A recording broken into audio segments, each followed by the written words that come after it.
Good evening, everybody. Once again, another night of our amazing agribusiness training. I'd like to welcome you guys once again. I hope this class finds everybody doing absolutely amazing. I want to welcome you guys to day 7 of the pre incubation ideation session of the Agribusiness Incubator. Today, we are all the way back in the Bahamas once again. We are training from the beautiful island of Abaco. Today, we're focusing on business purpose and value proposition of your business. Just 3 more classes to go. So make sure you are sending your canvases in. We've received numerous canvases. This week, we are focusing on revising those canvases so that we could return them to you so that you can make your final adjustments. Now, last week we went over organizational capacity, which is the far left of your business model canvas. Today, we're going to go back to the middle section of your business canvas, the purple section that speaks about value proposition. Now, some of the key questions surrounding this session are: what is the product or service that is to be delivered to the customers? What is the value generated for each customer through this product or service? Also, what does the customer see as value? And which of his or her needs are actually being met? My name is Kentisha Ward. I am the National Lead Consultant. And today we have backstage. Let me take a look. Today we have backstage Miss Precious Fortune Thompson, who's our National Marketing Consultant. Also, Miss Inessa Salamo, who's our International Incubator Consultant, and all the way from Belize, our agro-processing consultant, Mr. Sergio Gomez. Thank you guys for all being here. Before we get started, I want to remind you once again that this training session is hosted by the United Nations Food and Agricultural Organization along with the Ministry of Agriculture right here in the Bahamas as a TCP to provide technical assistance for inclusive, sustainable, and resilient food systems in selected rural and peri-urban territories of the Bahamas as a response to COVID-19 and Hurricane Dorian, but also to enhance the opportunities for farmers, fishermen, processors, and agriculturalists, helping them improve their technical, business skills, production, and planning skills, and also access to funding on the 2 islands of Abaco and Grand Bahama. These pre incubation classes are held every Monday and Wednesday at 6 p.m. here on YouTube. We ask that you subscribe to our YouTube channel by clicking the red subscribe button right below. This also gives you access to any classes that you may have missed. You could also find these replays of these videos on our Google Classroom. If you haven't subscribed to the Google Classroom, you're almost too late, but not too late as yet. The link will be provided in the chat to your right so that you can access this classroom with all of the class materials, notes, the podcast, and anything else you may need to assist you with completing your Model C Canvas. And we also provide notifications of class times and due dates for your Model C Canvas. Now, your Model C Canvas will be due at the end of this incubation program to continue to the next phase of the incubation process. We've had a lot of activity so far, like I've said before, and we encourage you guys to continue to send in your canvases so we can make the right corrections and reviews and send it back to you. You can email your canvases at any time to the agribahamasincubator@gmail.com for your review. And once again, if you haven't had the opportunity to join the Telegram group where we ask all these amazing questions, interact. If we've missed something, we have Miss Adelie who's going to come in and remind us of where to find it.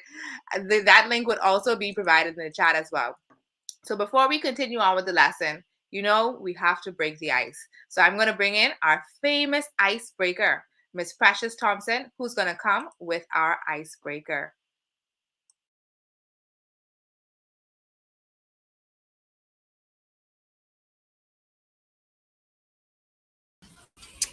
Good evening, everyone. I don't know why my hair looks blue and green, but maybe that's the excitement because it knows that I have some good icebreakers for you guys tonight. And so we're going to play almost like a little game. And of course, I want you to put your comments and your responses and your answers in the chat. And so the first one I'm going with is, do you prefer coffee or do you prefer tea? Now, for me, I'm rocking with chai tea latte. So I don't know if that's a mixture of a coffee and a tea, but hey, I'm already starting the game cheating. So I want to know which one you're rocking with, coffee or a tea. Let me give you all some time. Now, the second one is, Do you prefer to take the cruise or you're going to go hiking in the mountain? Now, for me, I a little adventurous.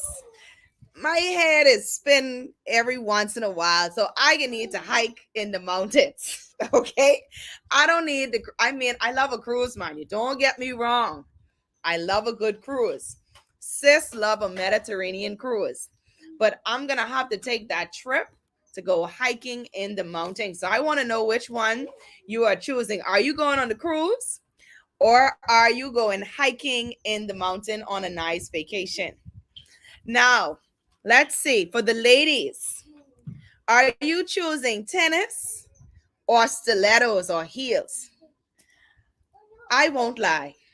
I wear heels every day of my life because I can't help it. I just, I'm barely 5 foot. That's how I feel. I feel like I'm barely 5 foot. So for me, I feel as if I always have to be above ground. And so I'm always going for the heels. So I want you guys to post it in the comments. Are you going to wear the heels or the flats?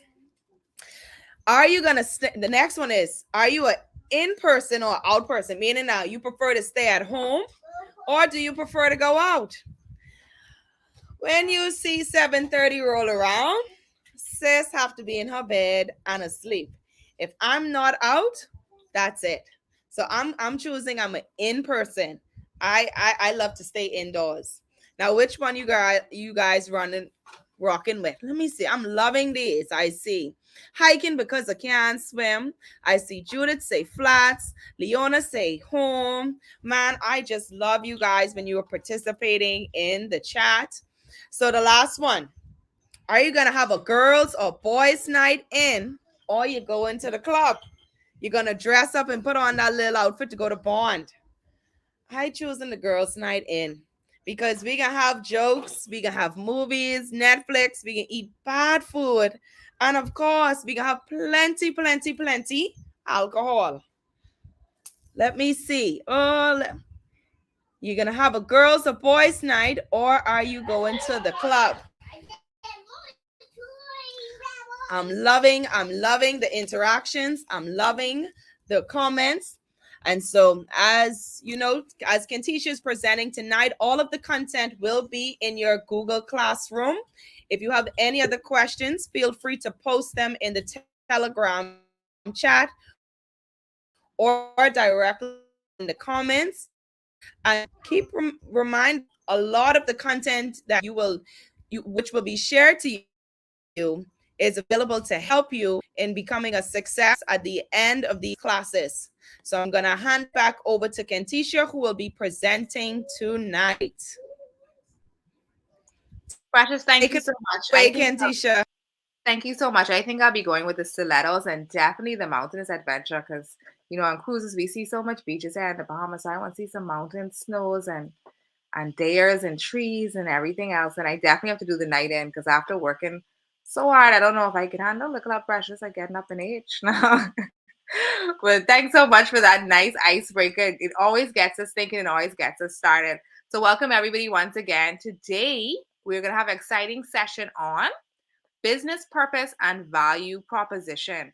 I love everything that defines the purpose of why we are doing something and the value that we bring to the things we do. So we're going to start. Let's go to the first slide. So the first slide defines your business purpose. And it says your business purpose is the reason you have formed your company boiled down into a single sentence or two. Now, every company has a purpose. Now, your business purpose, once again, is the reason you have formed your company boiled down into a single sentence or two. It can be industry specific or it can be general enough to include ancillary or future business activities. Your business purpose defines the reason for your company's existence. If it becomes implausible to reasonably fulfill that purpose, a member or shareholder can petition the court for judicial dissolution if you want to change up that business purpose. But most of the times, business purposes stay the same. It describes what makes a business unique, as well as what the business plans to do. A business purpose is not a mission or a value statement, and it is much shorter than both. Whereas a mission statement is used to identify the purpose or the values of a company, a mission statement is a broad expression of the business's purpose.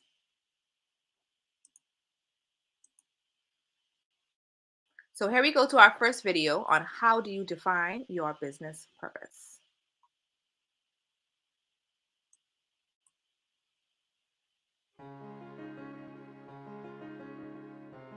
A lot of people don't realize that I actually hated reading for the majority of my life. By the time I was 18, I don't think I had really read a single book unless it was part of an assignment and I was just forced to do it.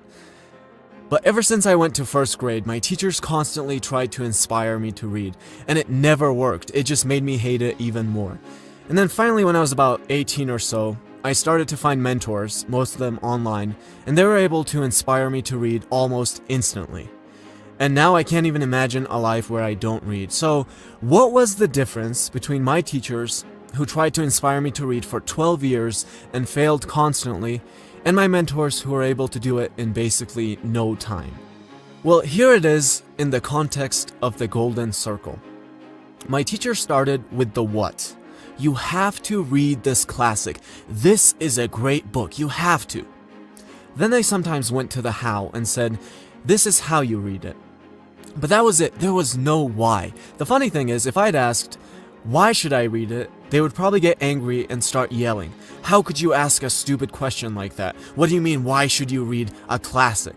And that anger would mostly come from the fact that they haven't really thought about the why. So they can't really clearly articulate it. Most people, and even most organizations, don't really know why they do what they do.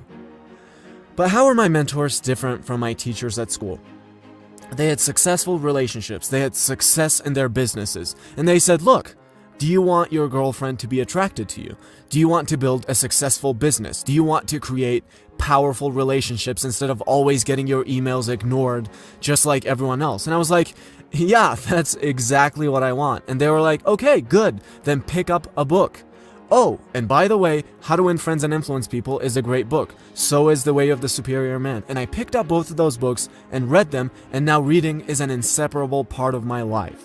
That is how great leaders inspire action. Everybody starts from the what, and most people never even get to the why. Most people create a product and they want to tell you about all the amazing features and specifications. They want to tell you about how these features work so well, but the truth is, most people don't care about your what and how. Most people don't want to be told the exact measurements of your CPU. They don't want to be told how the little chips interact with each other so amazingly. They want to be told something like this. We value efficiency just like you do. Here's how we can help you be more efficient. And here's a product that will help you achieve exactly that. And that's exactly what I want to buy. If you tell me my company's going to be more efficient, I want to know more. If you tell me how great your newest chip is, I don't really care. So again, most people start from the what and never even get to the why. You're not going to make that mistake. You're going to know your why, and you're going to start with it because you realize that people don't buy what you do, they buy why you do it.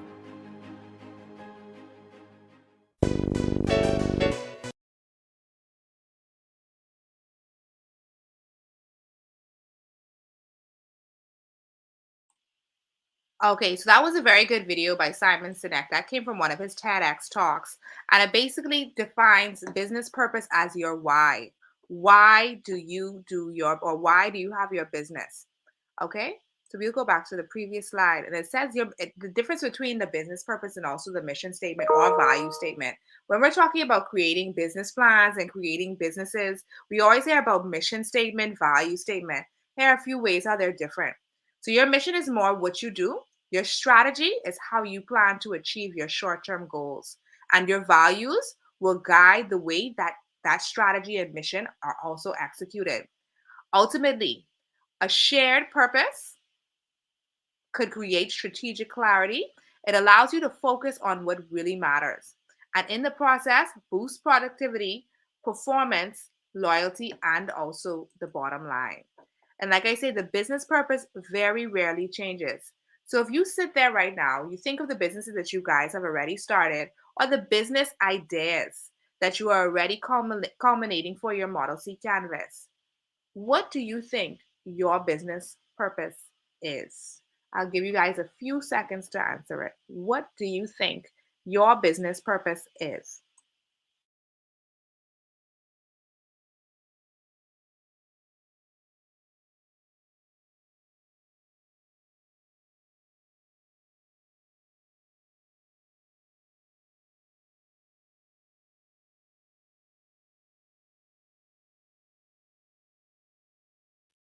Come on, guys, feel free to answer in the chat. What do you think your business purpose is? What is the why for your business?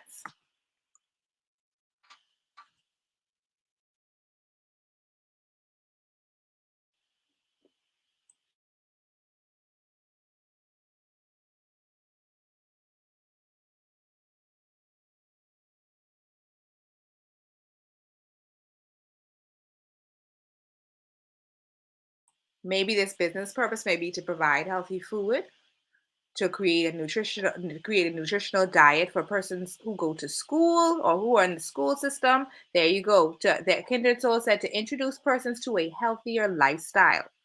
To solve a problem, Miss Dawkins, which problem? Maybe if we could say my business purpose is to solve the problem of poorly or lack of agro processing here in the Bahamas.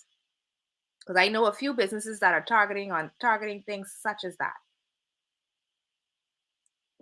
Okay, so we have some very, very good answers. We're going to continue on. And now we're going to move on to some examples. So we have some examples of business purpose. We have Apple. We all know the company Apple. We all have iPhones, or we know someone who has an iPhone, who has an Apple computer, an iPad. We know the Apple craze. Apple's business purpose is its Think Different promise. And this was created in 1997 and it's still relevant today. It highlights the benefit of buying an Apple product. It's supposed to make you, or it's supposed to emphasize thinking different. We also have Airbnb, belong anywhere. It's a refreshing and inspiring purpose with clear benefits of its users, striving to create the kind of warm interpersonal connections that their business provides. We also have Google, and Google is, give me 1 second, I have to get to the slide. Google is to organize the world's information and make it universally acceptable and useful. And this purpose drives its continual innovation in new products, technologies, and service. And I think that's a very, very good business purpose for Google, to organize the world's information and make it universally acceptable and useful. Okay? So now we're going to move on to talking a little bit more about value proposition. Now, value proposition on your Model C canvas, if you go down the middle of your Model C canvas, it's in the purple section, the business opportunity section, you will see something that says value proposition. This class is when we are going to speak, or how this class is when we're going to speak a little bit more about value proposition. And I like to be able to define value because as businesses, we all think that we're bringing something to the table. But what exactly are we bringing to the table? Are we bringing the same thing to the table that our customers are seeing? Because our customers may value something else. So let's find out a little bit more. What is value proposition? Value proposition refers to the value a company promises to deliver its customers should they choose to buy their product. So we went over the business purpose. Now I want to ask you guys a question. What value do you think you provide? I'm going to ask you another question about your customers a little bit later, but I want to find out in your current state of your business, what value do you feel your business provides? You can leave your answers in the chat if you want to, or you could message on Telegram because we could see the Telegram messages coming through as well.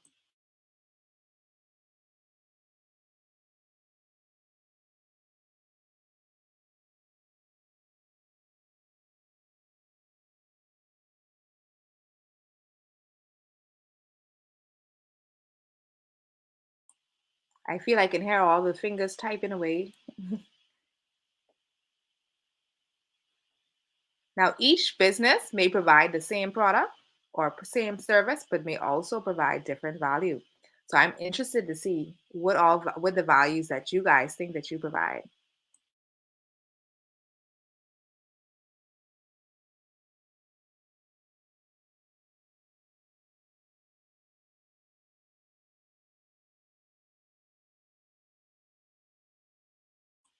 Okay, so while you guys are typing, we're gonna move on to our second video.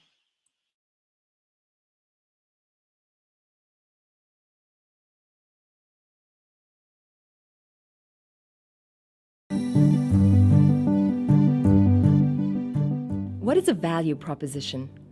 It is the essential articulation of the value that any organization, whether business or nonprofit, provides to its customers. Lots of people talk about value propositions. There are many differing descriptions of what constitutes a value proposition. Commonly, it describes the collection of products and services a business offers to meet the needs of its customers. It also includes the ways in which those products and services are different from competing offers. However, a value proposition is much more than just a simple articulation of the value an organization provides. It is the key foundation that underpins a business model and an essential tool for testing your business hypothesis in the world. There are 4 key elements of a good value proposition. 1. Who is the customer? Who is the value for? 2. What problem are you solving for this customer? 3. What is your solution, and how is it solving the problem? And 4. What are your differentiators? How is your solution better than what's already out there? Differentiators must be quantifiable so that they can be tested and measured with your customers. Why is this important? You need to be able to test whether the solution you're providing actually fits a need. If you can't quantify the solution to customers, you won't know whether your solution is sufficient. If it's not quite a fit, you'll want to make changes to your product early to better align it with the needs of the customer. Let's look at an example. Spring Health is a company founded by well-known social entrepreneur and thought leader Paul Pollock. He saw an opportunity to improve the health of families while significantly lowering the cost of drinking water in smaller villages in India. Let's look at the 4 elements of Spring Health's value proposition. First, the customers are rural villagers who have no reliable access to clean water. Second, the problem is that available solutions are too big and expensive relative to the demand of a smaller village. Because of this, 90% of families are drinking bad water, which makes them sick and requires costly doctor visits. Third, the solution developed was an inexpensive electrochlorinator that produces a chlorine solution which is distributed by a motorcycle rider to each village where the water in the village tank is treated. Sales are through a partner village shopkeeper on commission. Customers can easily get to the shop and buy water. Fourth, relative to competition, customers get water at a reasonable price, at a location convenient to their home, and with water quality assured by the company. As described in Paul's recent book, The Business Solution to Poverty, Paul and his team used their well-defined but still hypothetical value proposition to test their assumptions with customers. In that test, they found that a few of their differentiators needed modification. For example, they found that customers would pay more to have the water delivered to their homes. This became part of their differentiators. They were able to solve the last-mile problem of water delivery at a price their customers can afford. A well-crafted value proposition is the first step to making sure you are solving the right problem for your customers. It allows you to test whether your customers care about the value you think you're providing. Testing your value proposition can save time and money and help you get your product to market faster.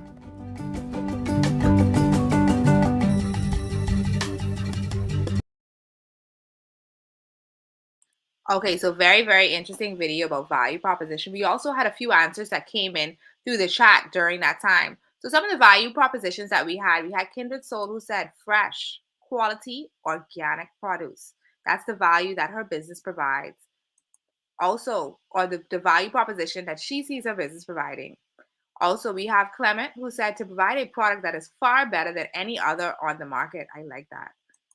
Also, we have fresh organic farm to table options. So not just any option, but ones that you could pick right off the farm and take them straight to the table. That's very important for many restaurants, especially now. We also have healthy, nutritional, organically grown product at a great price. We have a lot of customers who value price, especially here in the Bahamas. We always trying to get quarter off, 25 cent off, 50 cent off, anything we could get because we want a better price. So that's another thing that we could also define value by, also by price, how much money we're able to save. We also have Miss Shanice Saunders, who says unique packaging, smell good, environment friendly, cashless payment option. That's another differentiator that can add value as well. Cashless payment option. So if I can order from Miss Saunders, she may have items I could order. I could order right off my cell phone. That make it a little bit easier for me instead of me having to go to her farm and wait on her to pick them and wash them. If I could order from her and then I know that I could have it delivered by the end of the week, I may have a fresh farm box every week. We also have Miss Jantel Fowler, who says great and convenient, healthy products. Okay, and we also have provide natural alternative health products, and also to provide fresh organic vegetables and seedlings, citrus plants and flowering plants. I've seen a lot of persons now getting into seedlings because we have loads of seeds after we have already done eating the guava and the soursop. Now we could actually sell the seedlings as well, and not just the final fruit but also the tree as well. So very, very good answers. So a value purpose statement is a simple statement that summarizes why a customer would choose your product or service over the other persons who are selling these same organic items. Because as we can see in the chat, we have the majority of persons who are selling nutritional, organically grown products. Okay, so why would they come and get your organically grown products versus maybe the organically grown products from Miss Roker or Miss Martin? Okay, but it also communicates the clearest benefit that the customers will receive. So healthy, nutritional, by giving you their business. Every value proposition should speak to the customer's challenge and make the case for your company as the problem solver. So we can now think about what are some of the challenges that a lot of our customers are having, and how can our company be placed in the position to solve those problems. So now here is my third question. I asked you earlier, what do you think is the value that you provide for your customers? Now I'm going to ask you guys, you've heard from your customers and you've had reviewers.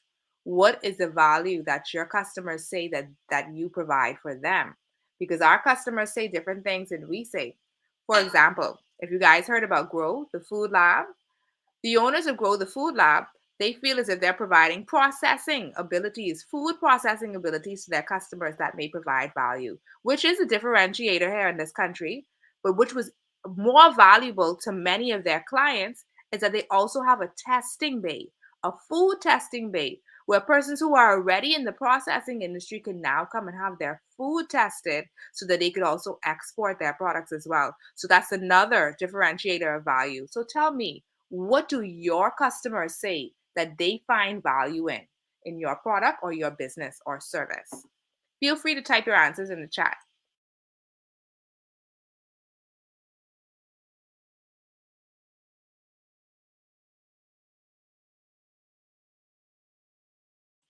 Now, I know many of you guys may have had reviews from a lot of your customers, and some of them may say, "Oh, I like when Miss Clark is delivering to me."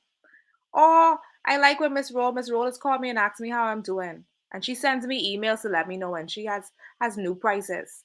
So what do your customers say?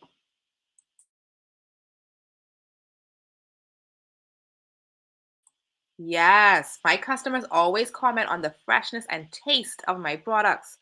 They also love the way my produce looks. I feel like Kinder Soul's produce looks nice and juicy. So as soon as they come there, they see her products lined up and they say, "I want this as well." Anyone else have any comments from their customers when their customers are saying what they value?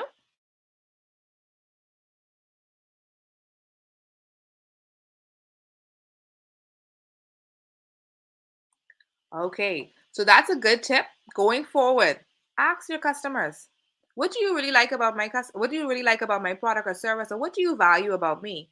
because it could help you highlight some of the differentiators and you could actually maximize those and enhance your value. So now we have a few different ways to write a value proposition. We have the traditional value proposition canvas. We also have the Harvard Business School essential questions.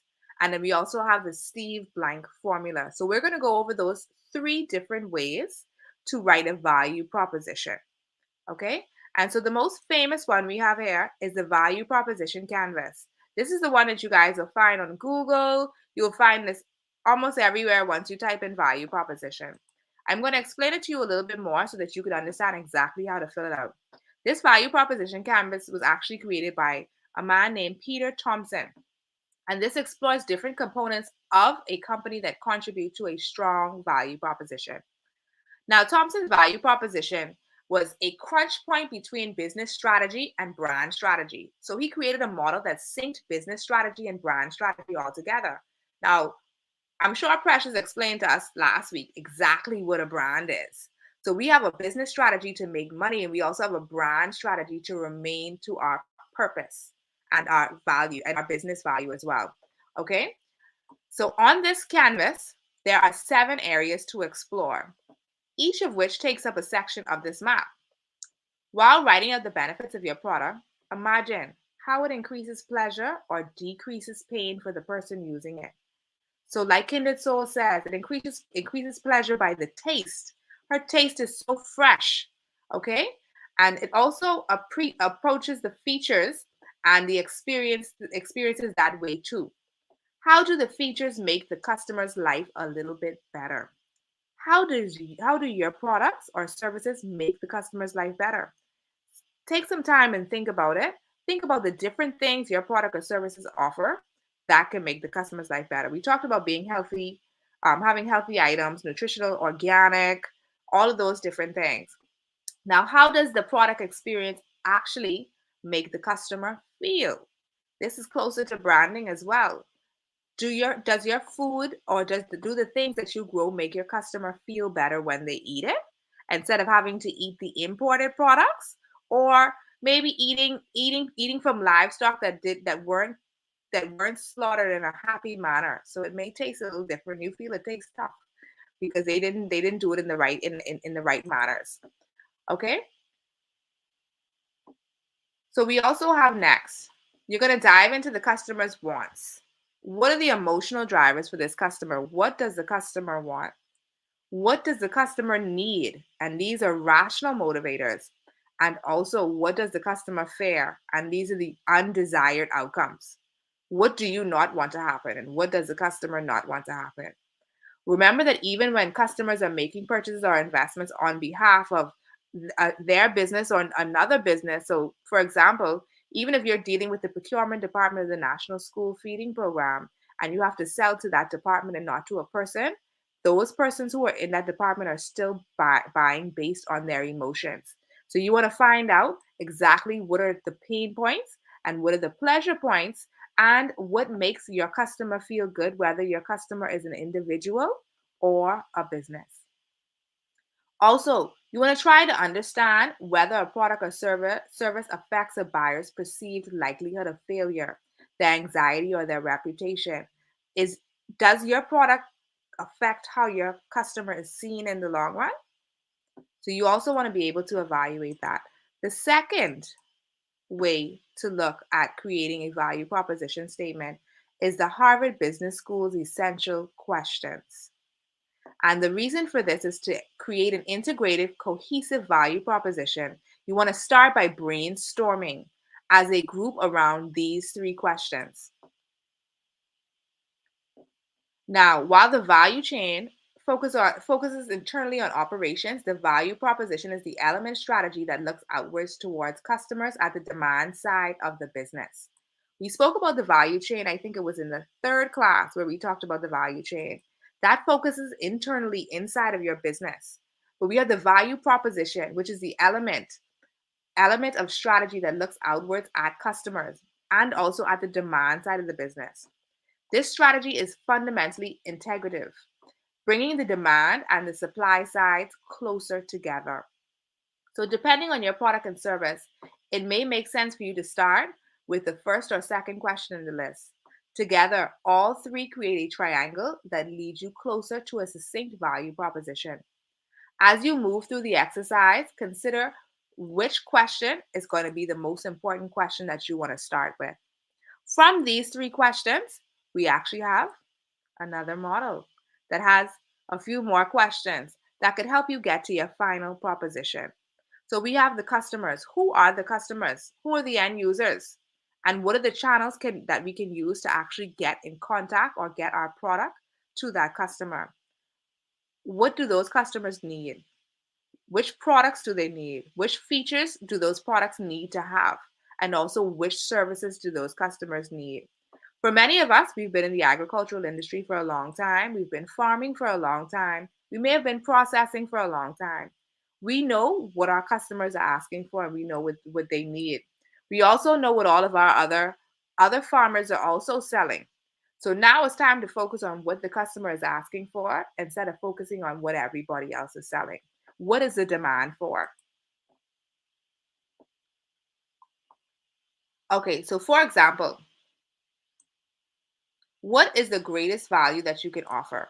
Is it in cost savings or is it offering a better product or experience at a premium price? Are your products organic? If your products are organic, you may be able to offer a premium price because you're now adding more benefits and you're now adding more value. You also have, do you have a cruelty-free slaughtering process for your livestock? They say happy food creates happy people. So most persons want to purchase from someone who has a cruelty-free slaughtering process. You also have some religions that want to make sure that their animals are not slaughtered in a cruel manner as well. Also, something to think about. Sorry. Where'd I go? Okay, sorry. Also, something to think about. Where your company expanding the market by meeting a need that hasn't been realized? I think this is an important question because there's so many needs that haven't been realized here in the Bahamas. We're still so new when it comes to agricultural businesses.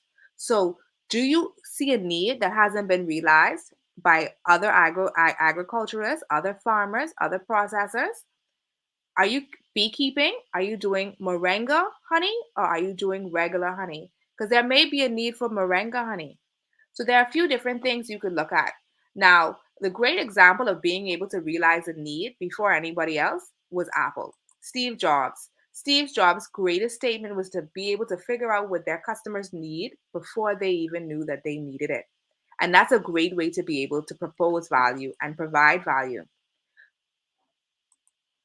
On to our next formula on creating value proposition.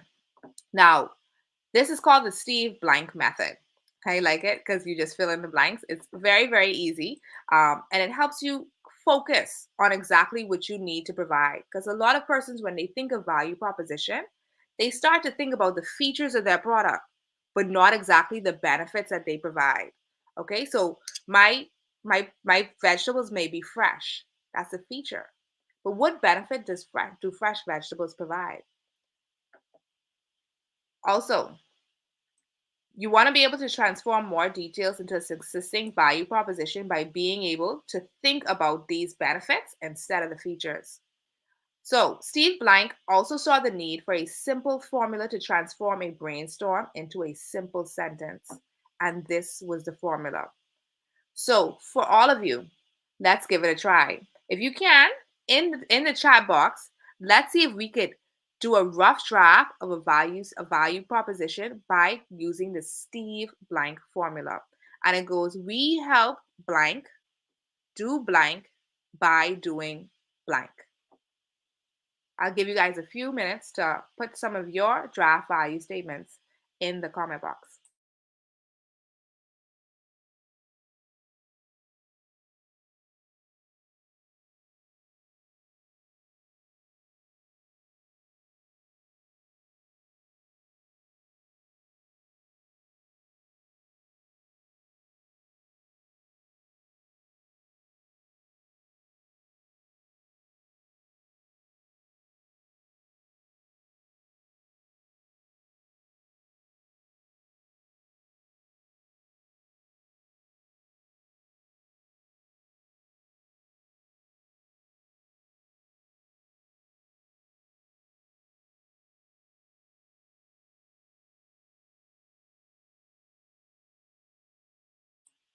Okay, guys, don't all rush out all at one time.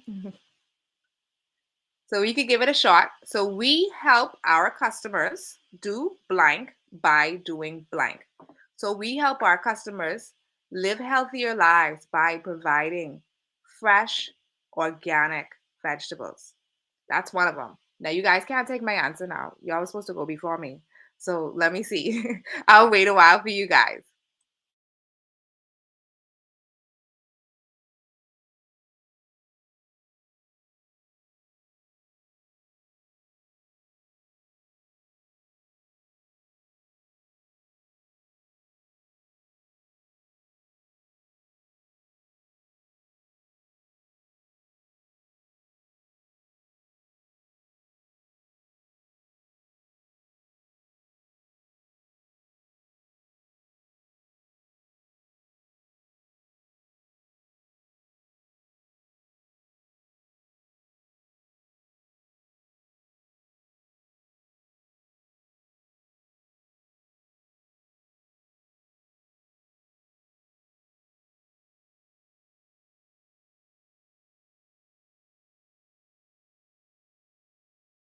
Okay, I see Mr. Morton in the Telegram saying that he cannot find the chat. So if you want to, Mr. Morton, you could answer inside of the Telegram. I'll be able to answer it for you up here. I can see it coming through my computer.